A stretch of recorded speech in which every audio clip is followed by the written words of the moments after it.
नमस्कार, स्वागत है आपका बोलता हिमाचल पर। आज है 8 अप्रैल 2025 और हिमाचल प्रदेश से जुड़ी हुई आज की बड़ी खबरों की जानकारी अपडेट्स हम आपके लिए लेकर आए हैं। हमेशा की तरह आप इस वीडियो को लाइक कर दीजिएगा। चैनल पर नहीं जुड़े, चैनल को आप सब्सक्राइब जरूर करें। पेश है आज की सबसे बड़ी खबरें। हिमाचल प्रदेश में स्कूलों से दूर हुई टीचर की कमी, सरप्लस 449 टीटी शिक्षकों का तबादला। शिक्षा की गुणवत्ता की दिशा में कार्य कर रही राज्य सरकार ने सोमवार को बड़ा निर्णय लिया है। सरकारी स्कूलों में सरप्लस 449 टीटी शिक्षकों का तबादला ऐसे स्कूलों में किया गया है जहां पर पद रिक्त थे। इनको चंबा, किन्नौर, लाहौल स्पीति, शिमला, कांड और मंडी के दूरदराज क्षेत्रों में तैनाती दी गई है। इनमें 310, 8, 40 टीएचडी मेडिकल व 99 टीएचडी मेडिकल श्रेणी के शामिल है। पिछले करीब 1 साल से शिक्षा विभाग इस पर काम कर रहा था। इससे पहले जेएफटी व सीएनबी श्रेणी के सरप्लस स्टाफ को हटाया गया था, अब टीएचडी को हटाया गया है। विभाग की इस प्रक्रिया से स्कूलों में स्टाफ की कमी दूर हो गई है। हिमाचल प्रदेश के 8 एचएस को आईएएस पद पर पदोन्नति के लिए डीपीसी। हिमाचल प्रदेश प्रशासनिक सेवा एचएस के 8 अधिकारियों की आईएएस पद पर पदोन्नति इंडेक्शन को लेकर डीपीसी की गई। इस डीपीसी के लिए लोक सेवा आयोग के अधिकारियों की टीम विशेष रूप से शिमला पहुंची, जिसने पदोन्नत होने वाले सभी अधिकारियों का रिकॉर्ड खंगाला। डीपीसी करने के लिए लोक सेवा आयोग के 3 अधिकारियों और राज्य सरकार के भी 3 अधिकारियों का पैनल बैठा, जिसने 8 एचएस अधिकारियों की डीपीसी को अंतिम रूप दिया। अब जल्द ही इन अधिकारियों के आईएएस पद पर पदोन्नत होने की संभावना है। बेमन की मौत मामला, एसआईटी ने 6 घंटे की निलंबित निदेशक देशराज से पूछताछ है। पावर कॉरपोरेशन के मुख्य अभियंता बेमन नेगी की मौत के मामले की जांच के लिए गठित 7 विशेषज्ञ अधिकारियों की एसआईटी ने सोमवार को निलंबित निदेशक देशराज से 6 घंटे तक लंबी पूछताछ की। एसआईटी ने बेमन नेगी के लापता होने से लेकर उनके बिलासपुर के पास मिले शव और कार्यालय में बेमन नेगी के व्यवहार, अनैतिक दबाव आदि के बारे में प्रश्नों की लंबी फेहरिस्त तैयार की हुई है, जिसमें निलंबित निदेशक से सोमवार को भी लंबी पूछताछ की गई। छात्रा को कार में बिठाकर गलत तरीके से छुआ, शिक्षक को 5 साल की सजा।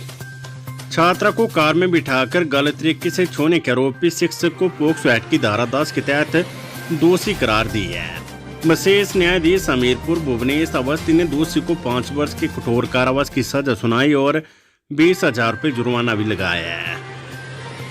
जुर्माना न भरने पर दोषी को 3 माह का साधारण कारावास होगा।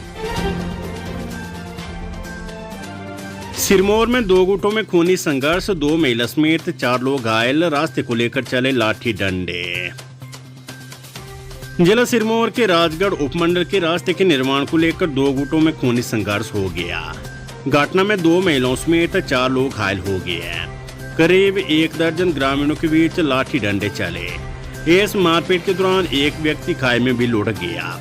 इस मारपीट का वीडियो सोशल मीडिया पर भी जमकर वायरल हो रहा है। फिलहाल पुलिस मौके पर पहुंच गई। ये वारदात राजगढ़ उपमंडल के पवियाना क्षेत्र में हुई है। पुलिस की प्रारंभिक जांच के अनुसार अमरदत्त पवियाना ने नाले के साथ जेसीबी लगाकर रास्ते का निर्माण कर रहा था, जबकि दूसरे पक्ष का ये कहना था कि जो रास्ता बनाया जा रहा है उसमें वे घास काटते आ रहे और ये जमीन उनकी है। नौकरी की मांग को लेकर 3 घंटे सचिवालय के बाहर सड़क पर बैठे रहे दृष्टिबाधित, यातायात ठप। हिमाचल प्रदेश दृष्टिबाधित संघ के सदस्यों ने सोमवार को राज्य सचिवालय के बाहर प्रदर्शन किया। इस दौरान दृष्टिबाधित छोटा शिमला पुलिस थाने के सामने सड़क पर बैठ गए और चक्का जाम किया। दृष्टिबाधित करीब 3 घंटे तक बीच सड़क पर बैठे रहे। इससे यातायात ठप हो गया, लोगों को भारी परेशानियों का सामना करना पड़ा। प्रदर्शनकारियों ने सड़क के बीच में बैठकर अपनी मांगों को लेकर धरना दिया और जमकर नारेबाजी की। दृष्टिबाधित संघ बीते लंबे समय से बैकलॉग की भर्तियों की मांग कर रहे हैं। इस दौरान पुलिस और दृष्टिबाधितों के बीच धक्का मुक्की भी हुई। आम आदमी को महंगाई का झटका, घरेलू गैस सिलेंडर हुआ महंगा।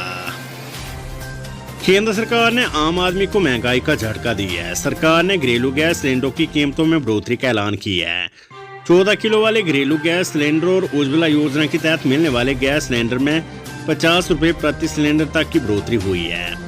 केंद्रीय पेट्रोलियम मंत्री हरदीप सिंह पुरी ने सोमवार को वितरण कंपनी की ओर से रसोई गैस या LPG की कीमत में 50 रुपए प्रति सिलेंडर की बढ़ोतरी किए जाने का ऐलान किया है।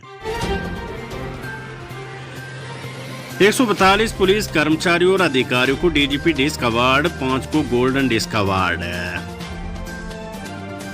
हिमाचल प्रदेश में कानून और व्यवस्था बनाए रखने के लिए उनके उत्कृष्ट समर्पण, सेवा और योगदान के सम्मान में हिमाचल प्रदेश के पुलिस महानिदेशक ने हिमाचल प्रदेश पुलिस के 142 अधिकारियों को वर्ष 2022 के लिए प्रतिष्ठित DGP डिस्क पुरस्कार से सम्मानित किया है। इनमें DIG cyber crime Mohit Chawla, DIG Saumya सामसेवन, SP Bhagat Singh Thakur, SP Diwakar Sharma और SP वीरेंद्र कालिया को गोल्डन डिस्क अवार्ड से नवाजा गया है। पुलिस मुख्यालय शिमला में सोमवार को DGP डिस्क अवार्ड सेरेमनी का आयोजन किया गया। मुख्यमंत्री सुख बोले, बिजली बोर्ड में बड़े पैमाने पर होगी फील्ड स्टाफ की भर्ती। बिजली बोर्ड में जल्द ही बड़े पैमाने पर फील्ड स्टाफ की भर्ती होगी, जिससे प्रदेश में बेरोजगार युवाओं को रोजगार के अवसर प्रदान होंगे।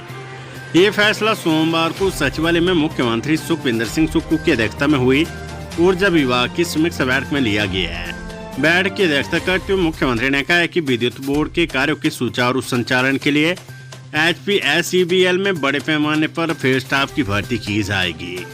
इसके अतिरिक्त उन्होंने कहा कि वर्तमान में बिजली बोर्ड के कई अधिकारी ऊर्जा निदेशालय, HPPCL और पावर कॉरपोरेशन में प्रतिनियुक्ति पर कार्यरत है। उन्होंने निर्देश दिए कि इन अधिकारियों को 30 अप्रैल तक संबंधित स्थानों में स्थायी रूप से संयोजित होने का विकल्प दिया जाए।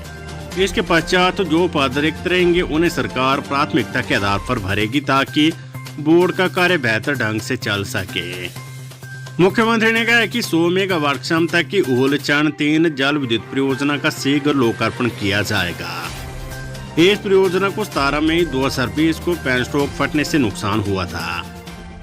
इसके बावजूद वर्तमान राज्य सरकार ने इस परियोजना के कार्य को तेजी से आगे बढ़ाया और परियोजना के लिए 185 करोड़ रुपए की वित्तीय सहायता प्रदान की। कांग्रेस के राष्ट्रीय अधिवेशन के लिए मंत्रियों संग CM अहमदाबाद रवाना, प्रवक्ता राठौर भी गए। गुजरात की राजधानी अहमदाबाद में होने वाले कांग्रेस के राष्ट्रीय अधिवेशन में शामिल होने के लिए मुख्यमंत्री सुखविंदर सिंह सुक्खू अपने मंत्रियों के साथ सोमवार दोपहर बाद शिमला से रवाना हुए। 8 अप्रैल को कांग्रेस वर्किंग कमेटी और 9 को राष्ट्रीय अधिवेशन में मुख्यमंत्री शामिल होंगे।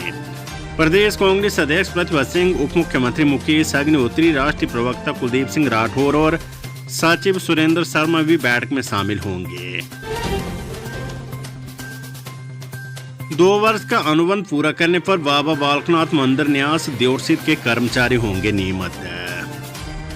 बाबा बालकनाथ मंदिर न्यास देवसीत और न्यास द्वारा संचालित शिक्षण संस्थानों में विभिन्न पदों पर कार्यरत कर्मचारियों जिनकी 31 मार्च 2025 को 2 वर्ष की अनुबंध सेवा अवधि पूरी हो चुकी है, उनको नियमित करने की औपचारिकताएं पूरी हो गई है। अब उन्हें जल्द ही नियमित कर पदोन्नति भी मिलने जा रही है। नियमित होने वाले कर्मचारियों में बाबा बालकनाथ महाविद्यालय चकमो में अनुबंध आधार पर कार्यरत प्रवक्ता हिंदी, रसायन विज्ञान, राजनीतिक शास्त्र, अर्थशास्त्र, गणित तथा बाबा बालकनाथ मंदिर न्यास देवसिंध में अनुबंध आधार पर फार्मासिस्ट के पद पर कार्यरत फार्मासिस्ट शामिल है। इसके साथ ही वर्ष 2025 में अलग अलग माह में बाबा बालकनाथ मंदिर न्यास देवसिंध में कार्यरत 4 दैनिक वेतन भोगी कर्मचारियों की सेवाओं को भी मंदिर न्यास में चतुर्थ श्रेणी के रिक्त पदों, जिनमें लंगर सहायक के 3 व चौकीदार का 1 पद रिक्त है, उनको नियमित किया जाएगा।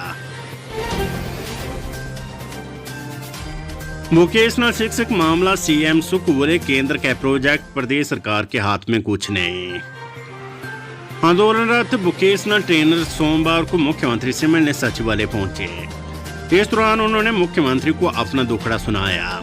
इस पर मुख्यमंत्री ने कहा कि वोकेशनल शिक्षा केंद्र का प्रोजेक्ट है और इसकी फंडिंग केंद्र से होती है। प्रोजेक्ट में नियुक्तियां भी केंद्र द्वारा की जाती है। मुख्यमंत्री ने कहा कि हिमाचल के हाथ में कुछ भी नहीं है, बावजूद इसके केंद्र सरकार से इस मामले पर बातचीत की जाएगी। मुख्यमंत्री ने वोकेशनल ट्रेनर्स को आश्वासन दिया कि उनकी पॉलिसी में किस तरह से काम हो सकता है, इस बारे में केंद्र से बात की जाएगी। राज्य सरकार से जो भी संभव होगा वो किया जाएगा। प्राकृतिक तरीके से उगाएगी हल्दी का ब्रांड नेम होगा हिमाचल हल्दी, सीएम सुक्खू। हिमाचल प्रदेश में प्राकृतिक खेती से उगाई जाने वाली हल्दी अब हिमाचल हल्दी ब्रांड के नाम से बाजार में बिकेगी। सोमवार को मुख्यमंत्री सुखविंदर सिंह सुक्खू ने प्रदेश के किसानों से हल्दी की खरीद के लिए पंजीकरण फॉर्म जारी करते हुए जानकारी दी है। उन्होंने बताया कि किसानों को प्राकृतिक खेती पद्धति से हल्दी उगाने का प्रशिक्षण दिया जाएगा। वित्तीय वर्ष 2025-26 के बजट में प्रदेश सरकार ने प्राकृतिक तरीके से उगाएगी हल्दी 90 रुपए प्रति किलो के न्यूनतम समर्थन मूल्य पर खरीदने का प्रावधान किया है। 14 अप्रैल को एम्स बिलासपुर में रहेगा अवकाश, आपात सेवाएं रहेगी सुचारू। एम्स बिलासपुर में 14 अप्रैल को अम्बेडकर जयंती के अवसर पर अवकाश रहेगा। रजिस्ट्रार एवं सहायक जनसंपर्क अधिकारी डॉक्टर राकेश सिंह ने बताया कि इस दिन सभी भारी रोगी विभाग ओपीडी सेवाएं बंद रहेगी, लेकिन आपातकालीन सेवाएं पूर्व की तरह जारी रहेगी। इसमें इमरजेंसी, ट्रॉमा, आपात सर्जरी और दिन रात प्रयोगशाला सेवाएं शामिल है। स्वास्थ्य मंत्री धनीराम शांडिल बोले, मुफ्त की पर्ची को संभाल कर नहीं रखते लोग, इसलिए लगेंगे 10 रुपए। अस्पतालों में पर्ची बनाने की एवज में लोगों को अब 10 रुपए यूजर चार्ज चुकाना होगा। स्वास्थ्य मंत्री कर्नल धनीराम शांडिल ने सोमवार को सचिवालय में पत्रकारों से बातचीत के दौरान कहा है कि अभी किसी भी अस्पताल में पर्ची शुल्क शुरू नहीं किया गया है, लेकिन जल्द ही पर्ची बनाने के 10 रुपए हो सकते हैं। डॉक्टर शांडिल ने तर्क दिया कि मुफ्त की पर्ची को लोग संभाल कर नहीं रखते हैं, जिससे डॉक्टरों को भी समस्या पेश आती है। पर्ची बनाने के 10 रुपए लगेंगे तो लोग पर्ची को संभाल कर रखेंगे। हिमाचल प्रदेश में बंद होने वाले स्कूलों के मिड डे मील वर्करों की नहीं जाएगी नौकरी। हिमाचल प्रदेश के 0 एनरोलमेंट वाले स्कूलों में तैनात मिड डे मील वर्करों की नौकरी नहीं जाएगी। ये निर्देश शिक्षा विभाग की तरफ से शिक्षा सचिव ने जारी की है। इस फैसले से स्कूलों में तैनात मिड डे मील कर्मियों ने राहत की सांस ली है। प्रदेश भर में करीब 21,500 मिड डे मील वर्कर करीब 5,34,000 विद्यार्थियों को खाना तैयार कर रही है। हाल ही में प्रदेश सरकार द्वारा कम संख्या वाले स्कूलों को बंद किया गया है। इन स्कूलों के शिक्षक समान और मिड डे मील वर्करों को भी अन्य स्कूलों में शिफ्ट किया गया है। हिमाचल में अधिकारियों से वापस ली जाएगी 1 से अधिक गाड़ियां। हिमाचल प्रदेश में अधिकारियों से 1 से अधिक गाड़ियां छीनेगी। राज्य में अधिकारी 2 या 3 कार्यभार होने पर 1 से अधिक विभागों की गाड़ियां रख रही है। मंत्रिमंडल के निर्णय के बाद ऐसे अधिकारियों की सीएम कार्यालय जानकारी लेगा। ये निर्णय खर्चे घटाने के मद्देनजर लिया गया है। कई मदों के बजट में भी कटौती की जाएगी।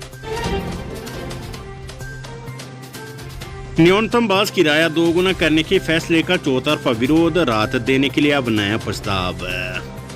हिमाचल प्रदेश में न्यूनतम बस किराया 5 से बढ़ाकर 10 रुपए करने के राज्य मंत्रिमंडल के फैसले का चौतरफा विरोध होने के बाद सरकार अब राहत देने की तैयारी कर रही है। न्यूनतम किराए के लिए अब 2 स्लैब बनाए जा रहे हैं। नए प्रस्ताव के अनुसार 2 किलोमीटर तक न्यूनतम किराया 5 रुपए रहेगा। 2 से 4 किलोमीटर का न्यूनतम किराया 10 रुपए और 4 किलोमीटर से अधिक सफर पर प्रति किलोमीटर किराया पूर्ववत 2 रुपए 19 पैसे के आधार पर लिया जाएगा। अधिसूचना में सरकार ये व्यवस्था कर सकती है। कुछ पदस्थ सूत्रों के अनुसार मंत्रिमंडल की बैठक में कुछ मंत्री न्यूनतम बस किराया 2 गुना करने के पक्ष में नहीं थे। बस किराया बढ़ने का प्रस्ताव दूसरी बार मंत्रिमंडल की बैठक में लाया गया था, इसलिए इस पर फैसला ले लिया गया। इस फैसले का चारों ओर विरोध हो रहा है। अब सरकार बीच का रास्ता निकालने पर विचार कर रही है, यानी किराया भी बढ़ जाए और लोगों पर बोझ भी कम पड़े। परीक्षा से छूटे अभ्यर्थियों को विशेष मौका देगा हिमाचल प्रदेश स्कूल शिक्षा बोर्ड। हिमाचल प्रदेश स्कूल शिक्षा बोर्ड की ओर से मार्च महीने में संचालित की गई वार्षिक परीक्षाओं के दौरान किसी कारणवश परीक्षा देने से छूटे अभ्यर्थियों की बोर्ड प्रबंधन विशेष परीक्षा लेगा। परीक्षा मई और जून में करवाई जाएगी। इसके लिए शिक्षा बोर्ड जल्द ही आवेदन प्रक्रिया शुरू करेगा। हिमाचल प्रदेश के 5 जिलों के कई भागों में 5 दिन हल्की से मध्यम बारिश बर्फबारी के आसार है। मौसम विज्ञान केंद्र शिमला के अनुसार 8, 9 और 12 अप्रैल को चंबा, कुल्लू, कांगड़ा, लाहौल स्पीति और किन्नौर जिलों में 1-2 स्थानों पर हल्की बारिश बर्फबारी की संभावना है। इन जिलों में 10 और 11 अप्रैल को कुछ स्थानों पर हल्की से मध्यम बारिश बर्फबारी का पूर्वानुमान है, जबकि निचले पहाड़ी मैदानी क्षेत्रों में कुछ स्थानों पर हल्की बारिश की संभावना है। सप्ताह के शेष दिनों में राज्य में मुख्य रूप से मौसम शुष्क रहने की संभावना है। अगले 3-4 दिनों के दौरान राज्य के कई हिस्सों में न्यूनतम तापमान में कोई बड़ा बदलाव होने के आसार नहीं है। उसके बाद अगले 2-3 दिनों के दौरान न्यूनतम तापमान में 2 से 3 डिग्री सेल्सियस की गिरावट आने की संभावना है।